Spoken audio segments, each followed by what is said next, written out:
ठीक आहे. आजच्या लेक्चरमध्ये सर्वांचं मी प्रोफेसर हुमने सर स्वागत करतो आणि गुड मॉर्निंग टू ऑल. ठीक आहे, शुभ सकाळ सगळ्यांना. तर या लेक्चरमध्ये हे लेक्चर चालू करण्याच्या अगोदर तुम्हाला एका मित्राची माझी गोष्ट सांगतो की त्याची परिस्थिती काय होती जेव्हा तो पॉलिटेक्निक मध्ये होता. तेव्हा पॉलिटेक्निक मध्ये असताना त्याच्यासोबत काय घडलं. पॉलिटेक्निक मध्ये असताना त्याला, माझा एक मित्र होता, त्याला पॉलिटेक्निक, गव्हर्नमेंट पॉलिटेक्निक, ठीक आहे, गव्हर्नमेंट पॉलिटेक्निक मध्ये त्याने ऍडमिशन घेतली होती आणि ऍडमिशन घेतल्यानंतर त्याला त्या पॉलिटेक्निकची फीज भरण्याची सुद्धा त्याच्याकडे पैसे नव्हते. फीज भरायची सुद्धा त्याच्याकडे पैसे नव्हते. तरी त्यांना ऍडमिशन केली. कशी बशी इकडून तिकडून मामा मावशी मोठे वडील इकडून ज्यांना तर थोडे थोडे पैसे मागितले आणि पॉलिटेक्निक पूर्ण केली. आता पॉलिटेक्निक पूर्ण झाली त्याची, त्या मित्राची, त्याला राहायला घर नाही. ठीक आहे, राहायला घर नाही, इतकी खराब परिस्थिती होती माझ्या मित्राची. आणि पॉलिटेक्निक त्यानं जशी तशी कंप्लीट केली आणि कंप्लीट केल्यानंतर, लक्ष द्या, इकडे आवाज येत आहे सर्वांना, यस और नो बोलत चला. ओके. हा, कशी बशी पॉलिटेक्निक कंप्लीट केली त्यानं. पॉलिटेक्निक केल्यानंतर आता काय करावं बा, इंजिनिअरिंग मध्ये गेल्यानंतर तर आता विषय गंभीर होणार आहे. तर आता इंजिनिअरिंग कशी करावं, तर त्यानं इंजिनिअरिंग केली नाही. तर पहिले काम करायसाठी पुण्याला गेला आणि पुण्याला गेल्यानंतर त्यानं पहिले काम केलं 2 वर्ष, पैसे कमवले, 14,000 रुपये महिन्यानं काम केलं इंजिनिअरिंगसाठी. इंजिनिअरिंगला ऍडमिशन होती. मग काम केल्यानंतर त्याला इंजिनिअरिंग करायची इच्छा होती. तर त्यानं इंजिनिअरिंगला ऍडमिशन घेतली आणि इंजिनिअरिंग कंप्लीट केली. आणि कंप्लीट केल्यानंतर आज त्या विद्यार्थ्याला 70,000 रुपये पेमेंट चालू आहे सध्या. त्याच्याकडे राहायला घर नव्हतं. ठीक आहे, विचार करा, त्याच्याकडे राहायला घर नव्हतं, गाडी नव्हती. आता तो 4 व्हीलर मध्ये जाते. आणि किती वेळा विमानामध्ये गेला माहिती आहे काय, 41 वेळा, म्हणजे 41 टाइम्स तो एरोप्लेन मध्ये बसला. विचार करा, एक व्यक्ती ज्याची, म्हणजे असं समजा की त्याची हिंमत नव्हती इंजिनिअरिंग पॉलिटेक्निक करायची, त्यानं पॉलिटेक्निक करून बसला. गव्हर्नमेंट पॉलिटेक्निक मधून त्यानं पॉलिटेक्निक केली, इंजिनिअरिंग झाली आणि आता तो एका कंपनीमध्ये वर्कर आहे. ठीक आहे, इंजिनियर आहे एका कंपनीचा. त्याची इलेक्ट्रिकल ब्रांच होती. काय होती? Electrical branch. तर तुमची इच्छा असेल तर त्याला मी तुमच्या समोर घेऊन येईन आणि त्याच्यानंतर तुमच्या समोर प्रेझेंट करेन की हा माझा मित्र, याच्यासोबत काय काय घडलं होतं हे तुम्ही पाहू शकता. ठीक आहे, तर म्हणून विचार करा की ज्याच्याकडे पैसे नसून तो सुद्धा पॉलिटेक्निक आणि इंजिनिअरिंग करून चांगल्या पदावर जाऊ शकते. तर तुमच्याकडे तर आईवडिलाचा पैसा आहे, आईवडिलाचा आशीर्वाद आहे, आईवडिलाचा सपोर्ट आहे. आणि म्हणून एवढं असल्यावरही तुम्हाला आता हे धरून तुम्हाला पुढे चालायचं आहे आणि या पॉलिटेक्निक मध्ये पुढे जायचं आहे. मी प्रोफेसर हुमने सर सर्वांचं स्वागत करतो आजच्या लेक्चरमध्ये. आणि आपण सब्जेक्ट पाहत आहोत ज्याचं नाव आहे बेसिक सायन्स. सब्जेक्टचं नाव आहे बेसिक सायन्स. ह्या बेसिक सायन्स मध्ये आपण पाहणार आहोत की फिजिक्स जो आहे तो आपण चालू केलेला आहे. आता आपली स्ट्रॅटेजी काय राहणार हे समजून घ्या. आपल्या वीक मध्ये, ठीक आहे, वीक मध्ये जे दिवस असतात ते असतात 7 डेज. ठीक आहे, आता दोन्ही आपल्याला घ्यायचं आहे, फिजिक्स आणि केमिस्ट्री. तर 7 डेज मध्ये मंडे, ट्यूजडे, वेनसडे. ठीक आहे, मंडे, ट्यूजडे, वेनसडे या 3 दिवस जे चालणार ते चालणार फिजिक्स. हे 3 दिवस काय चालणार? फिजिक्स चालणार. त्याच्यानंतर Monday, Tuesday, Wednesday, Thursday, Friday, Saturday. Thursday, Friday, Saturday हे चालणार तुमची केमिस्ट्री. ठीक आहे, लक्षात ठेवा. मग त्याच्यानंतर तुम्ही म्हणसाल संडे, तर संडे तुमची रात जाणार online test. Sunday online MCQ test प्रत्येक संडेला. ठीक आहे, तर प्रत्येक संडेला तुमची ऑनलाईन टेस्ट राहत जाईल. तर हे 3 दिवस फिजिक्स, 3 दिवस केमिस्ट्री, असे तुमचा अल्टरनेट डेज क्लासेस चालत जाईल. ठीक आहे, सध्या आपलं चालू आहे फिजिक्स, पण नंतर 3 दिवस फिजिक्स, 3 दिवस केमिस्ट्री चालत जाईल. त्याच्यानंतर ऑनलाईन टेस्ट राहील आणि आपल्याला टोटल 3 युनिट फिजिक्सचे आहे, 3 युनिट केमिस्ट्रीचे आहे. तर आपल्याला याच्यापैकी कमीत कमी 1.5 युनिट कंप्लीट करावं लागते. किती? 1.5. काऊन की युनिट टेस्ट 1 मध्ये हे 1.5 युनिट येतात. आता काही जण 2-2 युनिट टाकतात, काही कॉलेजवाले. तर हे डिपेंड करते तुम्ही कोणत्या कॉलेजमध्ये आहे आणि त्यांना किती शिकवलं. तर तसं तर मी आतापर्यंत पाहिलं तर 1-1 युनिट टाकतात. समजा कॉलेजला मिनिमम 1 पण त्यांचं असं म्हणणं आहे की सिलेबसनुसार 3 युनिट आहे ना, तर 1.5 युनिट या पहिल्या युनिट टेस्टमध्ये आणि 1.5 युनिट म्हणजे 1.5 युनिट दुसऱ्या युनिट टेस्टमध्ये, असे 2 युनिट टेस्टमध्ये हे काय करतात, डिवाइड करतात आपला सिलेबस. समजलं इथपर्यंत? काही डाऊट? बोलत चला. इथपर्यंत काही प्रॉब्लेम कोणाला? यस और नो? ऋषिकेश, रिशान, क्षितिज, चेतना, प्रथमेश, ओके ठीक आहे. आता आपल्याला सिलेबस पाहायचा आहे. Okay very good. चला ठीक आहे, आपल्याला सिलेबस पाहायचा. आता आपल्याला पहिला जो आपण पाहणार आहोत त्या युनिटचं नाव आहे युनिट अँड मेजरमेंट. युनिट आणि मेजरमेंट. तुम्ही पाहता पहिले जेव्हा माझे आजी आजोबा होते की नाही तेव्हा युनिट काय होतं माहिती काय? एक आना. एक आना. तुम्ही म्हणता सर हे काय? एक आना हे पैसे होते. पैसे एक आना पैसे होते. एक आण्याच्या नंतर मी पाहिले 5 पैसे. 5 पैसे कोणी पाहिले काय तुमच्यापैकी? हे 5 पैसे. 5 पैसे पाहिले का? 5 पैसे नाही पाहिले. 10 पैसे, बरं 20 पैसे हे नाही पाहिले. बरं 25 पैसे पाहिले. बर बर ठीक आहे. 25 पैसे, 50 पैसे हे पहिले युनिट्स होते. हे असे पैसे होते पहिले. आता हे एक आना सर्वात अगोदर होतं. याच्या अगोदर होतं कवडी. आपण म्हणतो काय कवडी आहे? ती कवडी होती. कवडी म्हणजे माझ्या आजोबाच्या काळात नाही, म्हणजे माझे आजोबा होते त्यावेळेस कवडी वापरायचे. मग एक आना ठीक आहे, मग 5 पैसे आले, मग 10 पैसे, मग 20 पैसे, मग 25 पैसे, मग 50 पैसे. 50 पैसे आता काय माहिती दिसत तर नाहीच डोळ्यानं, फक्त 1 रुपया चलनात आहे सध्या. किती? 1 रुपया चलनात आहे. ठीक आहे. 1 ची 5 ची नोट्स असे चलनामध्ये. तर त्यावेळेस जे युनिट नव्हते, तर मग जेव्हा युनिट नव्हते, युनिट म्हणजे काय? एकक. युनिट म्हणजे काय होते? एकक. युनिट म्हणजे काय होते? एकक होते. तर त्यावेळेस जेव्हा एकक नव्हते तर मग ते काय करत होते माहिती का? आपण 1 किलो 2 किलो मोजतो ते काय म्हणत होते माहिती काय? 1 पायली 2 पायली, 1 पायली गहू, 2 पायली गहू, असे ज्यावेळेस युनिट नव्हते.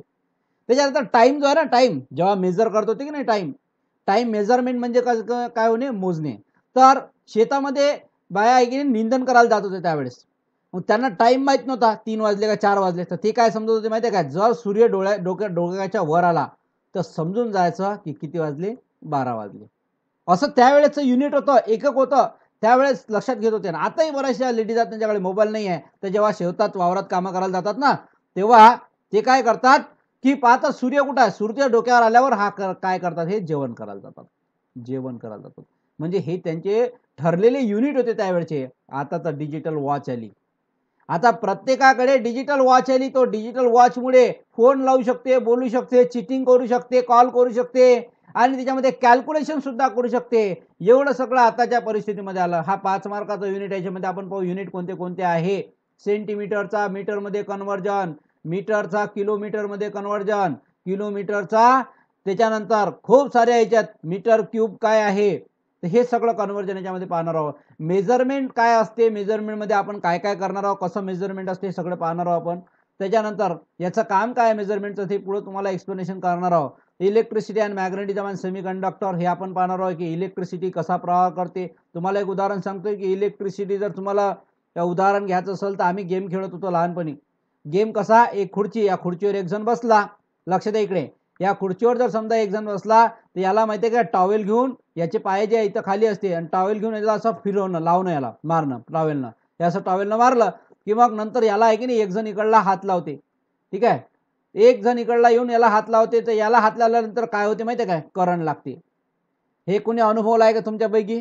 की एका खुर्चीवर एका व्यक्तीला बसून दिलं, तो बसून दिल्यानंतर मग या टॉवेलानं रब केलं इकडे आणि त्याच्यानंतर हा इकडला व्यक्ती जर त्याने जर हात लावला त्याला करंट लागते. हे इलेक्ट्रिसिटी डेव्हलपमेंट आहे. हे इलेक्ट्रिसिटी डेव्हलपमेंट आहे. बरं तुम्हीच पहा ना, स्वतःच्या हाताला हात घासा आणि तुम्हाला थोड्या वेळानंतर त्याच्या स्मेल येईल. गंदा स्मेल येते जेव्हा हाताला हात घासला. Because the electrons are developed on your body. तुमच्या शरीरावर इलेक्ट्रॉनचं डेव्हलपमेंट होते आणि म्हणून तिथं ते जळतात आणि त्याचा वास तुम्हाला येते. ठीक आहे. मॅग्नेटिझम आपण पाहणार याच्यामध्ये. मॅग्नेटिझमचे किती पोल असतात, मॅग्नेट कसा काम करते, कसे वर्क करते, कसा बनलेला आहे, किती टाईप आहे. त्याच्यानंतर सेमी कंडक्टरमध्ये आपण पाहणार आहोत की अर्धा कंडक्टर अर्धा नाही सेमी कंडक्टर. त्याच्यानंतर हीट अँड ऑप्टिक्स या युनिटमध्ये पाहणार आहोत आपण.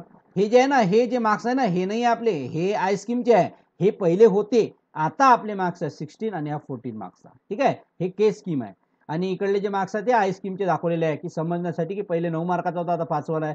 पहिले 14चा होता, आता 16 वर आला आणि हा 14चा 12 वर आला. म्हणजे याचे मार्क्स डिवाइड केले पहिल्या युनिटचे. तर पहिला युनिट जास्त मोठा नाही आहे, फक्त 5च मार्काचा आहे, पण खूप सारा कंटेंट आहे. न्यूमरिकल पण येतात बरं, याच्यावर न्यूमरिकल पण येतात. लक्ष द्या, याच्यावर न्यूमरिकल गणित विचारतात, ते शॉर्टकट गणित जे आहे ते आपल्याकडे आहे. ठीक आहे, म्हणजे कोणते विचारतात एक्झॅक्ट मी जे शिकवणार ते जसेच्या तसे न्यूमरिकल एक्झाम मध्ये येणार 100%. तुमचं फोकस, तुमचं लक्ष इकडे असलं पाहिजे. ठीक आहे, units and measurement. Units and measurement हा जो आहे हा पहिला युनिट. दुसरा युनिट जो आहे तो इलेक्ट्रिसिटी, मॅग्नेटिझम, सेमीकंडक्टर हा दुसरा युनिट आहे. तिसरा युनिट जो आहे तो आहे heat and optics. Heat and optics मध्ये आपण पाहणार आहोत की हीट कशी जनरेट होते, ऑप्टिक्स कसं असते, फायबर ऑप्टिक्स कसं असते. ठीक आहे, तर हा तुमचा सिलेबस इथं संपला. सिलेबस म्हणजे जस्ट आपण पाहिलं की याचा सिलेबस काय आहे तो. ठीक आहे, केमिस्ट्रीचा सिलेबस काय पाहायचा पाहून घ्या. केमिस्ट्रीचा सिलेबस आहे तुमचा केमिकल बॉन्डिंग अँड कॅटॅलिसिस, हा पहिला युनिट आहे. दुसरा युनिट जो आहे तुमचा तो कोणता पाहायचा आहे, electrochemistry and metal and alloy. आता याच्यामध्ये केमिकल बॉन्डिंग म्हणजे काय, केमिकल बॉन्डिंग, केमिकल एकमेकाला कशी जोडतात. आता तुम्ही पहा, केमिकल बॉन्डिंग ना आपला पाईप पण बनते, पाण्याचा पाईप. पाण्याचा पाईप काही तुम्ही ऑब्झर्व केलाय काय, पाण्याचा पाईप तुमच्या घरी असेल ना 100%. तुम्ही काय ऑब्झर्व केलं, पाण्याचा पाईप जेव्हा उन्हाळा येते तेव्हा याच्यावर काय होते, जेव्हा उन्हाळा होते तेव्हा या पाईपचं काय होते कोण सांगते. या हा जो पाईप असते, पाण्याचा पाईप असते, त्या पाईपचं जेव्हा उन्हाळा येते तेव्हा काय होते कोण सांगते. उन्हाळा जर असेल, तुम्ही पाणी भरता की नाही भरत, की सगळं आईलाच कामं करायला लावता, बाबालाच कामं करायला लावता, सांगा. उन्हाळा आल्यानंतर जो पाईप असते पाण्याचा त्याचा काय होते, तर हा नरम होते. नरम, नरमला आपण म्हणतो सॉफ्ट. नरमला काय म्हणतो आपण, सॉफ्ट. म्हणजे हात जर लावला तर हात चपकते लवकर उन्हाळ्यामध्ये. पण हेच जर समजा आपण हिवाळ्यामध्ये पाहिलं, हिवाळ्यामध्ये काय होईल मग सांगा बरं. हिवाळ्यामध्ये विंटरमध्ये हा कडक होते, एवढा कडक की याच्यावर प्रेशर दिलं ना तर हा हालतही नाही. हे कोणामुळे होते, तर केमिकलमुळे होते. कशामुळे होते, केमिकल. याच्यामध्ये काय असते, केमिकल असते. इवन आपण जेवण करतो ना, त्या जेवणामध्ये सुद्धा केमिकल असते. तांदूळ जे आपण खातो, तांदूळ, चावल, राईस, त्याच्यामध्ये काय असते माहिती आहे काय, बोरिक, बोरिक पावडर असते. हे काय केमिकल आहे. बोरिक पावडर जे असते हे केमिकल आहे. जास्त दिवस टिकवण्यासाठी त्याच्यामध्ये अळ्या होऊ नये म्हणून त्याच्यामध्ये काय टाकल्या जाते, बोरिक पावडर टाकल्या जाते, जे आपल्या शरीरामध्ये केमिकल जाते, केमिकलच्या स्वरूपामध्ये जाते. दुसरं एक गोष्ट, चहाचा कप, तुम्ही चहा पिता है ना, चहा पिता, चहा हे 2 कप मध्ये पिले जाते है ना. एक तर ग्लास, काचेचा ग्लास, आणि दुसरा प्लास्टिकचा ग्लास. एक तर काचेचा ग्लास आणि दुसरा प्लास्टिकचा ग्लास, हे दोन्ही याच्यामधून चाय आपण पित असतो है ना. तुम्ही कशातून पिता सांगा बरं, तुम्ही चाय कशाच्या याच्यातून पिता, चिनी, स्टील, कशातून चाय पिता तुम्ही सांगा. स्टील, कोणी चिनीच्या कप मधून चाय पिते. आता लक्षात द्या, जो प्लास्टिकच्या कप मधून, कोणत्या, प्लास्टिकच्या, किंवा एक कागदाचा पण आहे है ना, पेपर कप आहे, पेपर कप. प्लास्टिक आणि पेपर कप ह्या दोन्ही याच्यामध्ये केमिकल आहे. लक्षात ठेवा मी काय म्हणून राहिलो, प्लास्टिक आणि पेपर कप ह्या दोन्ही याच्यामध्ये केमिकल आहे. जे आपण चाय पितो ना कप, दोन्ही असते, प्लास्टिकचा असते आणि पेपरचा असते. ठीक आहे, प्लास्टिक आणि पेपरचा असते, कागदाचा. ह्या दोन्ही याच्यानं काय होऊ शकते माहित आहे काय, कॅन्सर. दोन्ही कपमुळे कॅन्सर होऊ शकते. म्हणून कधी लक्षात ठेवा जीवनामध्ये की तुम्हाला जर चाय प्यायचा असेल तर तुम्ही एक तर चिनी, एक तर स्टील किंवा ग्लास. ठीक आहे, चिनी, स्टील किंवा ग्लास, याच्यापैकी सगळ्यात बेस्ट ऑप्शन कोणता आहे, तो आहे स्टीलचा. कोणता आहे, स्टीलचा. तर स्टीलच्या कपामध्ये तुम्ही चाय पिऊ शकता. कोणत्या कपामध्ये चाय पिऊ शकता, स्टीलच्या कपामध्ये, ज्याच्यामध्ये तुम्हाला काही प्रॉब्लेम नाही, ज्याच्यामध्ये केमिकल राहणार नाही. मग त्याच्यानंतर तुमच्यासाठी बेस्ट उपाय जो आहे तो स्टीलचा सांगितला. बाकीची प्लास्टिक याच्यामध्ये, पेपर ज्याच्यामध्ये केमिकल राहते, आणि ग्लासचा हा थोडासा चांगला आहे याच्यापैकी, पण सर्वात बेस्ट कोणता आहे, स्टीलचा. मग केमिकल बॉन्डिंग मुळे काय काय होऊ शकते, केमिकल बॉन्डिंग कशी केली जाते, हे आपण या लेक्चर मध्ये पाहणार आहोत. कॅटॅलिसिस म्हणजे काय, प्रोसेस. समजा आपण दूध घेतलं, ठीक आहे, दूध, मिल्क. आता या दुधापासून दही कशी तयार होते है ना, दुधापासून दही कशी तयार होते, ही जी प्रोसेस आहे याला आपण काय म्हणतो, कॅटॅलिसिस. याला आपण काय म्हणतो, कॅटॅलिसिस. मग हे कसं होते कॅटॅलिसिस, कसं बनते, हे सगळं आपण याच्यामध्ये पाहणार आहोत. असे खूप सारे उदाहरण आहे की काही असे आपल्या जीवनातील असे काही पदार्थ आहेत जे आपण पितो त्याच्यापासून काय बनते माहिती आहे काय, जहर. काही पदार्थ आहे ज्याच्यापासून काय बनते, जहर. आता ते एक नवीन न्यूज आली होती की अकोल्यामध्ये एक व्यक्ती होता, त्यानं फक्त खर्रा खाल्ला. काय खाल्ला, खर्रा खाल्ला, मेला तो. खर्रा खाल्ल्यामुळे डायरेक्ट त्याचा ब्लॉकेज झाला आणि तो डायरेक्टली खतम झाला. म्हणून लक्षात ठेवा की कोणती गोष्ट, आणि फूड पॉयझन होते बरं लोकांना, फूड पॉयझन जेवणातून पण पॉयझन होते. जसं शेवग्याच्या शेंगा तुम्ही पाहिला असेल, शेवग्याच्या शेंगासोबत जर समजा दुसरं एक कोणतरी काहीतरी खाल्लं तर जहर बनते म्हणते, मी असं ऐकलेलं आहे. ते कॅटॅलिसिस प्रोसेस आहे. हे काय, कॅटॅलिसिस प्रोसेस. असे खूप सारे उदाहरण आहे ते आपण याच्यामध्ये पाहणार आहोत. त्याच्यानंतर पुढचा जो आहे तो आहे non metallic engineering material. Non metallic engineering material जो आहे तो, याच्यामध्ये आपण नॉन मेटॅलिक पाहणार. हे तुम्हाला उदाहरण पहिलेच सांगितलेलं आहे की जर समजा एखादा स्क्रीन असेल, एलईडी स्क्रीन असेल, तर एलईडी स्क्रीनला प्रोटेक्ट करण्यासाठी आपण याच्यावर काय लावतो, थर्माकॉल लावतो. काय लावतो, थर्माकॉल लावतो. आणि थर्माकॉल लावल्यामुळे हा जो स्क्रीन आहे हा काय होते, प्रोटेक्ट होते. हा स्क्रीन काय होते, प्रोटेक्ट होते. हे इंजिनिअरिंगची एक टेक्निक आहे की जो काय करते, याला प्रोटेक्शनचं काम करते. बरं, आता इंजिनिअरिंगची नवीन टेक्निक काय काढली माहितीये काय, ज्या गाडी असतात, कार, या कार म्हणा किंवा बाईक म्हणा, याचा आवाज येऊ नये, याचा आवाज व्हॉइस जो आहे तो येऊच नये, तर याच्यासाठी यांनी काय टेक्निक काढली माहितीये काय, इलेक्ट्रिकल व्हेकल काढल्या. इलेक्ट्रिक व्हेकल कोणाकडे आहे, ई व्हेकल हे तुमच्या बाजूने जाते ना. समजा इथं व्यक्ती आहे उभा आणि तुमच्या बाजून जर हे व्हेकल गेलं ना, तुम्हाला माहित पडत नाही की हे इथं कार गेली किंवा बाईक गेली. इलेक्ट्रिकल व्हेकल काढलं. इलेक्ट्रिकल व्हेकलमुळे काय झालं, हे इंजिनिअरिंग मटेरियल आहे. जे इंजिनिअरिंग मटेरियल त्यांनी काय केलं की जे आपण त्याच्यामध्ये पेट्रोल टाकतो, डिझेल टाकतो, त्याच्या ठिकाणी आता इलेक्ट्रिसिटी टाकली त्यांनी. काय टाकली, इलेक्ट्रिसिटी. आणि त्याच्यामुळे बाईकच्या इंजनचा काम खतम. इंजन आता आलंच नाही, डायरेक्ट बॅटरीवर झालं आणि बॅटरीवर इलेक्ट्रिसिटीवर तो चालते.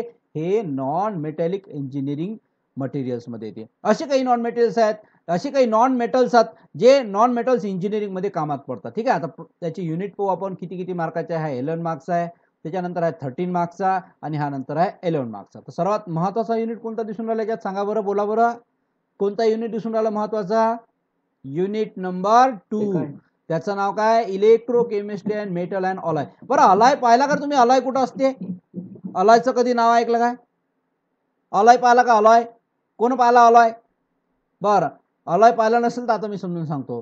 हे तुमची बाईक आहे ना, बाईक, आता जास्तीत जास्त बाईकच्या चाकामध्ये इथं अशी रिंग असते. पहिले स्पोक येत होते, आता हे असे येतात, असे पाहिला का तुम्ही, हे असं येतात. याला आपण काय म्हणतो, अलॉय. हा तो कशापासून आणलेला असते, alloy. Alloy means what, it is the mixing of metal and non metal material. Metal plus non metal असते, नॉन मेटल असते. मग याच्यामध्ये काय असते, ते इलास्टिसिटी जास्त असते, इलास्टिसिटी जास्त असते, म्हणजे लवकर ब्रेक होत नाही. ब्रेकेबल असतात, ते तुटतात. पण लोखंड आणि जे लोखंड नाहीये या दोघांच्या मधातला जर असेल तर तो आहे अलॉय. अलॉय पासून खूप साऱ्या गोष्टी बनतात. अलॉय पासून अलॉय व्हील तुम्ही ऐकलं असेल, गाडीचे जे चाकं असतात त्याला अलॉय लागलेले असते, त्याच्यामुळे हे चाक आहे ते व्यवस्थित चालते. पहिले स्पोक लावत होते स्टीलचे किंवा लोखंडाचे, ते स्पोक आहे की नाही, जंग लागत होते त्याला. मग तो जंग लागू नये त्याच्यावरती उपाय काढला आणि मग तयार केलं काय, alloy. Alloy is the mixing of metal and non metal materials. ठीक आहे, metal and non metal materials. आता युनिट नंबर 1 आपण फिजिक्सचा चालू केला, ज्याचं नाव आहे unit and measurement. Unit and measurement. तर पहिल्याच्या काळामध्ये तुम्हाला पहिले सांगितलं की पहिल्याच्या काळामध्ये युनिट अँड मेजरमेंट नव्हतं, सेंटीमीटर नव्हतं, किलोग्राम नव्हतं, काही नव्हतं. तर मग वावर शेत कसे मोजत होते, ते काही नाही, हातानं. एवढ्या हाताचा वावर आहे म्हणे आमचं, 1 गुंठा आहे ना, 1 एकर. आता हे आता आलं, पण पहिले तर नव्हतं. पहिले असं हाताने मेजर करत होते, पायाने मेजर करत होते. जसं स्पीच आपण मेजर करतो, स्पीच, क्रिकेटची स्पीच असते ना, तर क्रिकेटची जे पिच असते ते पिच आपण पायाने मोजतो. किती पाया असते कोणाला माहिती आहे, क्रिकेटची पिच किती असते, जे क्रिकेटचं स्टेडियम असते तिथे पिच असते, बॉल टाकतात है ना, तर तिथे किती पिच असते, किती पाया असते माहिती आहे काय, 22. ठीक आहे, 22 फूट स्टेप त्याला चालावं लागते, तेवढी ते पिच असते. हे जे आहे पिच हे 22 फीटची असते, एवढी ते पिच असते. आता फिजिक्स काय आहे हे समजून घ्या. फिजिक्स म्हणजे काय, समजा हा एक अभ्यास आहे. फिजिक्स काय एक अभ्यास आहे. कोणाचा हा अभ्यास आहे? मॅटरचा. मॅटर म्हणजे काय, पदार्थ. पदार्थ म्हणजे कोणते कोणते, जसे की दूध. दूध तुम्हाला माहिती आहे की जर समजा दूध हा गंजामध्ये टाकला आणि याला जर समजा आपण हीट दिली, लक्ष द्या काय म्हणतो मी, इकडे लक्ष द्या. हे जे आहे दूध एका गंजामध्ये ठेवलं आणि याला जर समजा हीट दिली, तर हीट दिल्यानंतर हा काही सेकंदानंतरच दूध हा उतू जाते. मग काय कारण आहे की दूध हा उतू जाते? त्याचं कारण असं आहे की इकडे एनर्जी ट्रान्समिट होते. एनर्जी नाही म्हणू शकत आपण याला, हीट ट्रान्समिट होते. काय ट्रान्समिट होते? हीट ट्रान्समिट होते. हीट ट्रान्समिट होते एका मॉलिक्यूल पासून तर दुसऱ्या मॉलिक्यूल पर्यंत. हे बघा इथं हीट आली की हा दुसऱ्याला पाठवते, दुसऱ्याची हीट झाली का हा तिसऱ्याला पाठवते, तिसऱ्याची हीट झाली का चौथ्याला पाठवते, चौथ्याची हीट झाली का पाचव्याला पाठवते, पाचव्याची हीट झाली का सहाव्याला पाठवते, आणि म्हणून तुमचं दूध काय जाते, उतू जाते, है ना. तर मग हे काय झालं, हीट ट्रान्समिट. हे काय फिजिक्स आहे. त्याच्यानंतर जर समजा तुम्ही याचा फोर्स काढून घेतला, म्हणजे हे ऑफ करून टाकला, गॅस ऑफ केला, तर दूध परत खाली जाते, है ना. दूध परत कुठे जाते, खाली जाते. दुसरी गोष्ट, हीट ट्रान्समिट झाली, हीट ट्रान्समिट झाल्यामुळे याला एनर्जी भेटली. काय भेटली? एनर्जी भेटली. आता एनर्जी म्हणजे काय होते? एनर्जी म्हणजे ऊर्जा. आपल्यामध्ये ऊर्जा कशातून येते? तर आपण जेव्हा जेवण करतो तेव्हा आपल्या शरीरात ऊर्जा येते. जेवण केल्यामुळे, त्याच्यानंतर सूर्याचे किरण आपल्या शरीरावर जर पडले तर आपल्यामध्ये ऊर्जा येते. दुसरा सर्वात महत्वाची गोष्ट, आपल्याला सर्वात जास्त ऊर्जा कुठे येते माहिती आहे काय? सकाळी. मी कालच सांगितलेली गोष्ट, सकाळी म्हणजे मॉर्निंग मध्ये. सकाळी मॉर्निंग मध्ये सर्वात जास्त आपल्याला ऊर्जा येते. काऊन? कारण की रात्रभर आपली बॉडी रिपेअर होत असते. रिपेअर जसा आपण चार्जिंगला मोबाईल टाकतो ना, तसंच आपण रात्रभर जर समजा झोपलेलो असलो बेडवर, तर आपली चार्जिंग होत असते. आपलं शरीर पूर्ण रिपेअर होते. ज्या नसा असतील आपल्या, त्या नसा पूर्ण रिपेअर होते, आणि मग नंतर सकाळी आपल्याला फ्रेश वाटते. आपण जसं सकाळी उठलो की नाही, तर आपल्याला एकदम फ्रेश वाटते. सकाळी उठल्याबरोबर आपल्याला एकदम फ्रेश वाटते, एकदम आनंदमय, आपण असं वाटते की एकदम ताजा झालो आपण. हे सकाळी उठल्यानंतर होते, रात्र व्यवस्थित झोप घेतल्यामुळे. मग रात्रीची झोप व्यवस्थित घ्यायची. आणि their transformation in nature. Physics काय? हा अभ्यास आहे. कोणाकोणाचा? पदार्थ, उष्ण, ऊर्जा आणि त्यांचं ट्रान्सफॉर्मेशन इन नेचर. असं तुम्ही पाहिलंय काय की कोणी समजा लग्नाला चालत असताना हा याच्या घरामध्ये तयारी करून राहिला, हा रोड आहे लेट सपोज, हा तयारी करत असताना हा स्प्रेचा यूज करते, स्प्रेचा परफ्यूमचा यूज करते. तर जेव्हा परफ्यूमचा यूज करते तर हा परफ्यूम जो आहे पूर्ण रस्त्यावर फैलते, इकडे असा पाहिलाय की नाही तुम्ही. मग हे काय होते? हे जे आहे एनर्जी ट्रान्सफर होऊन राहिला, इकडे मॉलिक्युल्स काय होऊन राहिले, ट्रान्सफर होऊन राहिले, आणि हे लोकांपर्यंत पोहोचून राहिले. हे जे आहे मॉलिक्युल्स ट्रान्सफर लोकांपर्यंत पोहोचून राहिले, हे आहे तुमची एनर्जी, हे आहे तुमचे मॅटर. की यानं जेव्हा परफ्यूम मारला तेव्हा पूर्ण या गावाच्या लोकांना, जे रस्त्यावरच्या त्यांना सर्वांना माहीत पडते, त्यांचं ट्रान्सफॉर्मेशन होते. जसं मी बोलून राहिलो तर माझा आवाज तुमच्या कानापर्यंत चालला, हे ट्रान्सफॉर्म होऊन राहिलं. काय ट्रान्सफॉर्म होऊन राहिलं? साऊंड ट्रान्सफॉर्म होऊन राहिला, एकीकडून दुसरीकडे चालला. हे काय आहे? फिजिक्स आहे, है ना. हे काय? फिजिक्स आहे. झाड, कोणतं एक झाड समजून घ्या, ह्या झाडाची पानं वाढतात ऑटोमॅटिक, है ना, मोठे मोठे होत जातात, आणि इथून जे पाणी या झाडाला चाललं, हे कॅपिलरी ऍक्शन मुळे चाललं. कशामुळे झालं? कॅपिलरी ऍक्शन मुळे झालं. आणि कॅपिलरी ऍक्शन हे जे आहे, हे फिजिक्सचा एक कॉन्सेप्ट आहे. म्हणून फिजिक्सची डेफिनेशन लक्षात ठेवा. Physics is the branch of science dealing with the study of matter, energy and their transformation in nature. याची तुम्हाला एक्झाम मध्ये विचारू शकते काय क्वेश्चन असा, फिजिक्स कॅन्सल is the branch of science dealing with the study of matter, energy and their transformation in nature. त्याच्यानंतर पुढचा आहे मेजरमेंट. मेजरमेंट म्हणजे काय होते? लक्ष द्या. मेजरमेंट म्हणजे लक्ष द्या, कोणतीही गोष्ट ॲक्युरेट मध्ये असली पाहिजे. ॲक्युरेट डायमेन्शन असो, ॲक्युरेट कॅपॅसिटी असो, क्वांटिटी असो, किंवा ॲक्युरेट डिस्टन्स असो, जे काही आहे ते ॲक्युरेट असलं पाहिजे. ॲक्युरेट कसं म्हणू आपण? ॲक्युरेट कोणाला म्हणू आपण? जर समजा आपण म्हटलं 1 किलोचं माप आहे, ठीक आहे, तर 1 किलोचं माप आहे, ते जर भरून आपण फुल दिलं तर हे झालं ॲक्युरेट. पण हे जर समजा अर्ध दिलं तर हे ॲक्युरेट झालं का नाही, तर मग जर ॲक्युरेट नसेल त्याला आपण मेजरमेंट म्हणू शकत नाही. जसं फॉर एक्झाम्पल एक रूम आहे, ठीक आहे, या रूम मध्ये स्टाईल लागलेल्या आहेत, या रूम मध्ये काय लागलेलं आहे, स्टाईल लागलेलं आहे. हे स्टाईल समजा 1 फूटची आहे, तर मग आता हे तुम्ही तुमच्या मनाने मेजरमेंट लावसाल 1 2 3 4 5 6 7, सर हे 7 फूट आहे, पण हे चुकीचं आहे.